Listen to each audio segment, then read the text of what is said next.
अस्सलामु अलैकुम वरहमतुल्लाहि वबरकातुहू।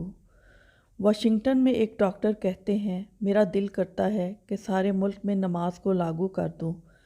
पूछा क्यों? कहने लगे, इसके अंदर इतनी हिकमतें हैं कि कोई हद नहीं है। वो जिल्द के स्पेशलिस्ट थे।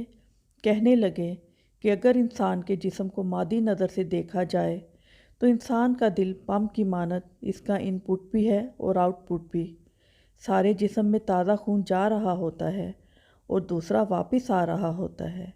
इसने कहा कि जब इंसान बैठा होता है या खड़ा होता है तो जिस्म के जो हिस्से नीचे होते हैं इनमें प्रेशर निस्बतन ज़्यादा होता है और जो हिस्से ऊपर होते हैं इनमें प्रेशर निस्बतन कम होता है।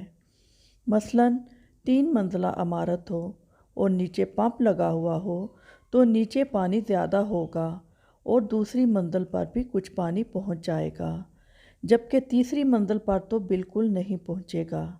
हालांकि वही पंप है लेकिन नीचे पूरा पानी दे रहा है।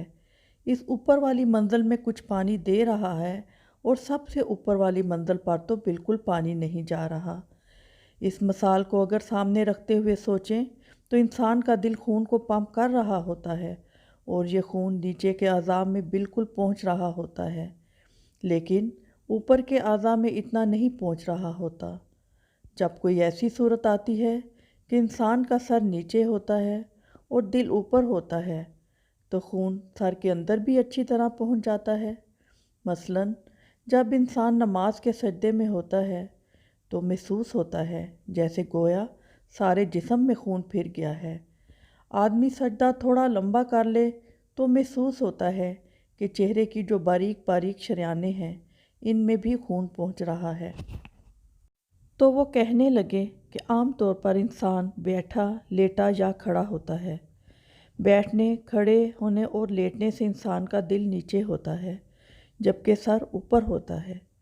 एक ही सूरत ऐसी है कि नमाज में जब इंसान सजदे में जाता है तो इसका दिल ऊपर होता है और सर नीचे होता है, लिहाजा खून अच्छी तरह चेहरे की जिल्द में पहुंच जाता है। इसकी ये बातें सुनकर बेख्तियार सुबहान अल्लाह निकला और मैंने अल्लाह का शुक्र अदा किया कि इसने मुझे कितना प्यारा दीन दिया है, जिसके एक एक अमल की तारीफ़ आज की साइंस और इल्म जदीद भी करता है। ए अहले ईमान, खुदा का बहुत ज़्यादा ज़िक्र किया करो और सुबह व शाम इसकी पाकी बयान करते रहो।